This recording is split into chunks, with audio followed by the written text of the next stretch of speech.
sweater, um, which is not ugly. I think this sweater is super cute. I would totally wear it to a Christmas party. I am doing this live not because I am too lazy to record, but because I've realized that the purpose I had for this whole thing when I started it was to get my authentic thoughts out. And sometimes when you get into like the whole recording bit, it's really more about making it sound right and look right and transition right. So there might be a bit of this live that just seems like, what on earth is she doing? But I thought I would share some of my thoughts about this year and everything I learned this year. So this year has been crazy. I will give you that as a summary, an overview of what the year has been like for me. I have had immense joy in this year and also really deep sadness in this year. And I think that sometimes when we think about what makes a good year, a lot of people tend to think of like, yeah, good things happened to me and nothing terrible happened, so that makes it a good year. But my thoughts around that has changed because this year has really pushed me into a state of understanding what balance is and what life balance is. And when I say life balance, I don't mean like your work life scenario, more like just like what it means to be able to hold joy and sadness in equal measure and still come out with the sense of like this is a good year. Like it's I mean a lot of bad things happen, but it's a good year. For me, when I started the year, the things I was worried about were things like, oh, I want to change my job. I'm not really happy where I am. I want to increase my pay. Like I want to earn a bit more, and not just a bit more. Like I'm always looking to earn more, by the way, because a girl's got to take care of herself. So I had all of those things in my head, and those were the things where I was like, oh, this might not happen, and oh gosh, I have to work hard for this.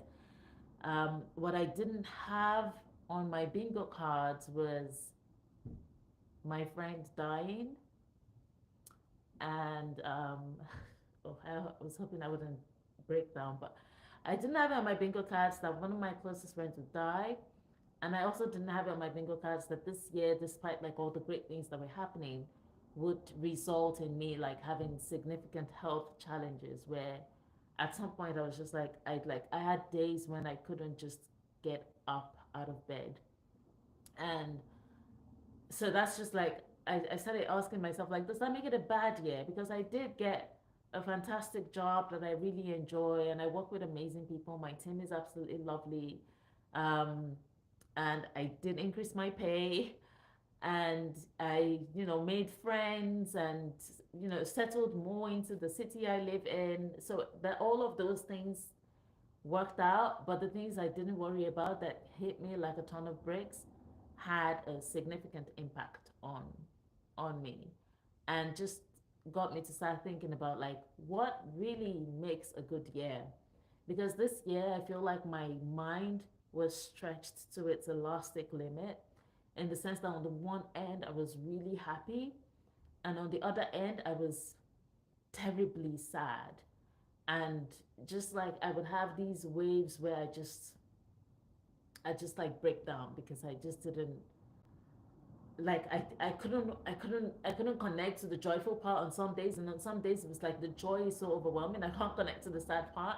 But the days where I had both happening at the same time were just crazy. I mean, I'll talk a little bit about my friend. I don't I already wrote a tribute to her on my Medium page, so this is not like a tribute, but she was an amazing person. Her name was Dudu Zile. She was really great. She was absolutely lovely. She was light. And after she died, I started thinking about all the things that I wished for her to do that I never stepped up to do myself.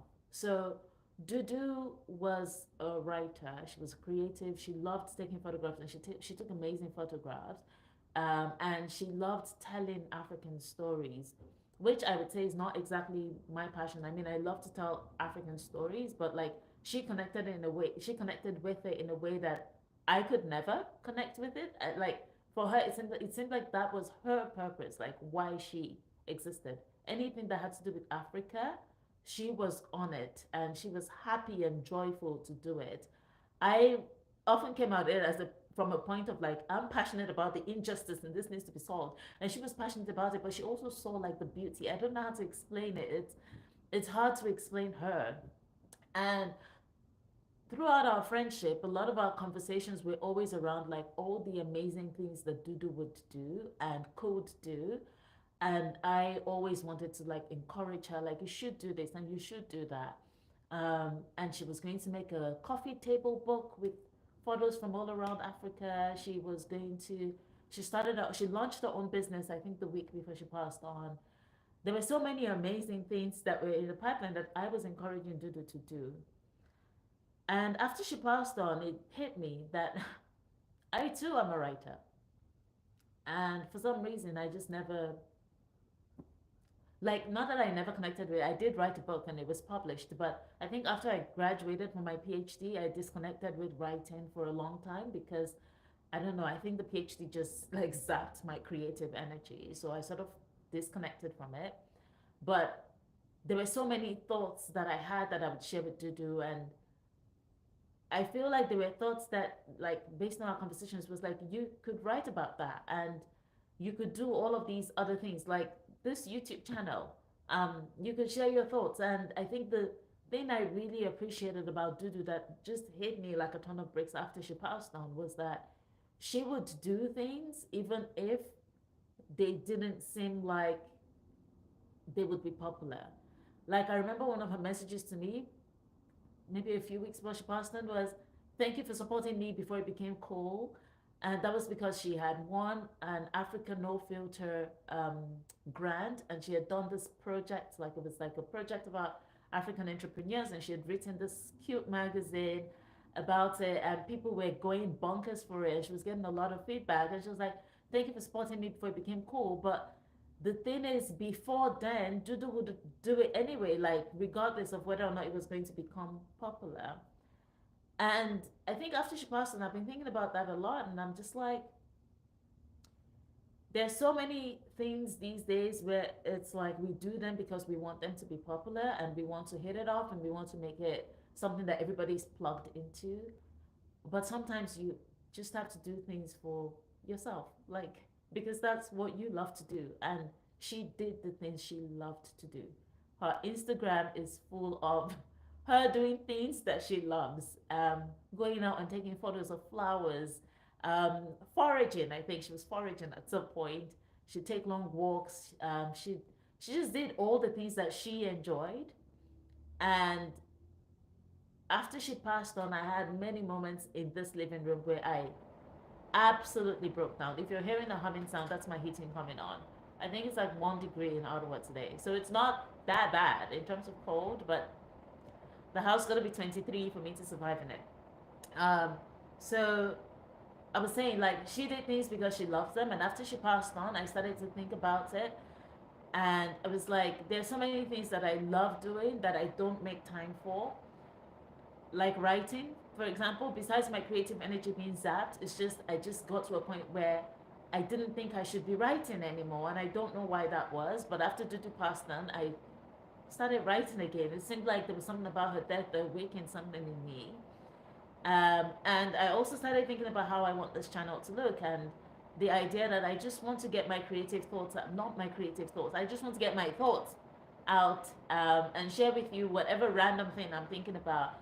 I don't want it to be, I'm trying to, like I say this often to people I mentor, like, I'm not trying to motivate you. I'm just sharing my stories. If by way of that you become motivated, that's good.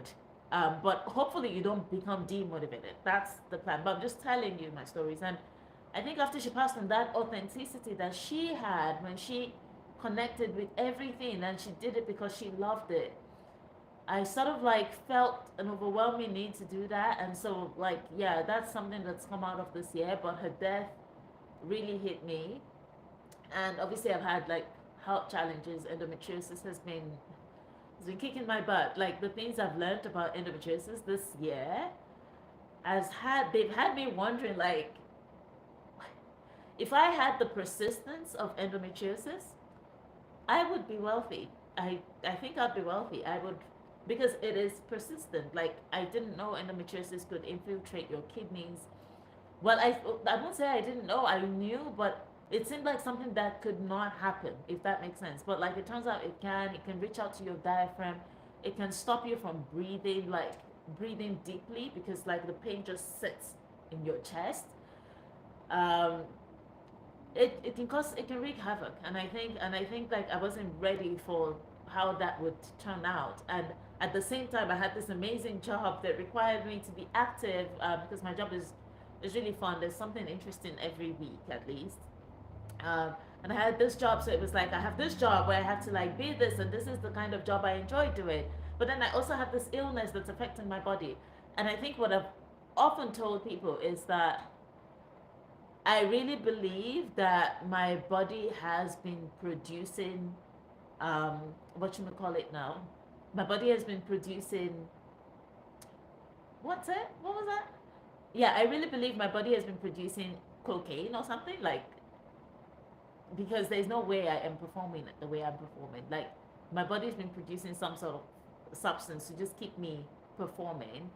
And so, yeah, I'm grateful that I've been able to do my job and do it well and not have any like big issues. But going back to the theme of what makes a good year, I think my thought that I want to share today, the big thought is that a good year is not necessarily a year where everything is good.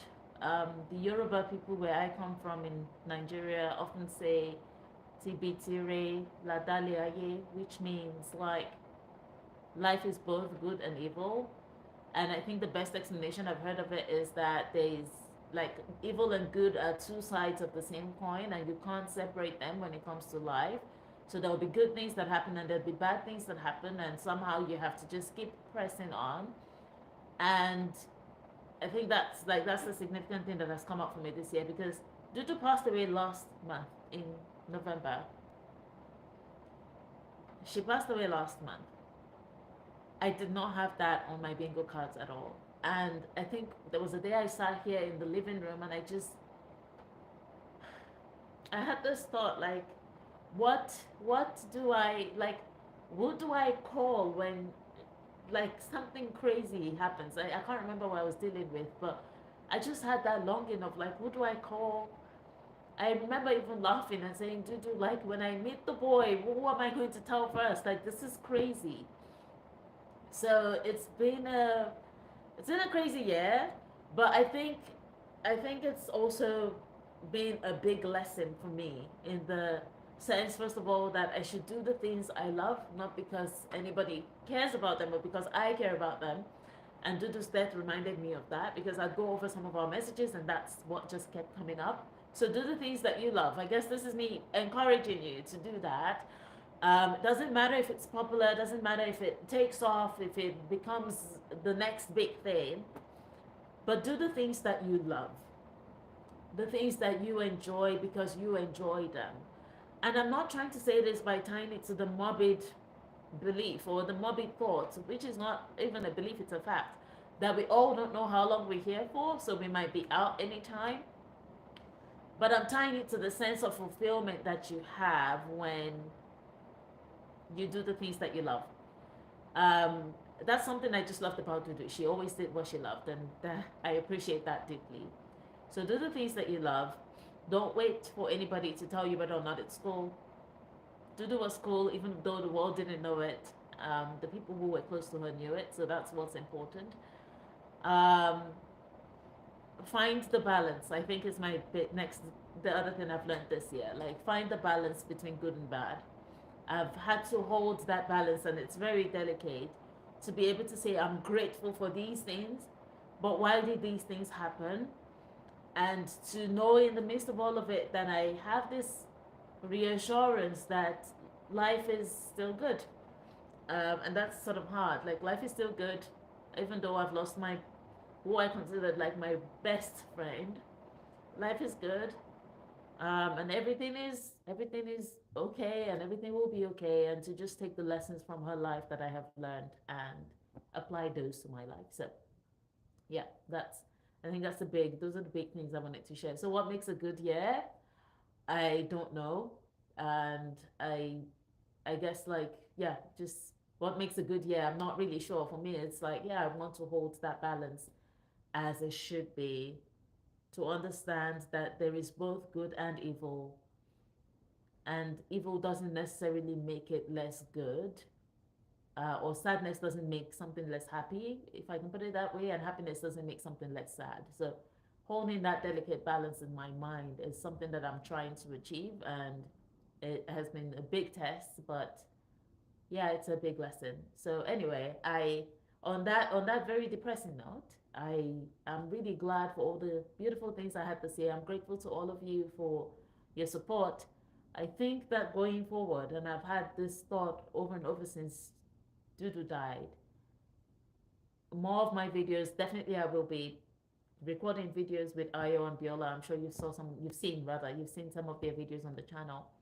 But a lot of it will also just be me sharing my thoughts in the moment, and not thinking too much about like how it comes across, what to edit out. And obviously some of it will not be interesting live thoughts. Some of them would just be funny things happening around me.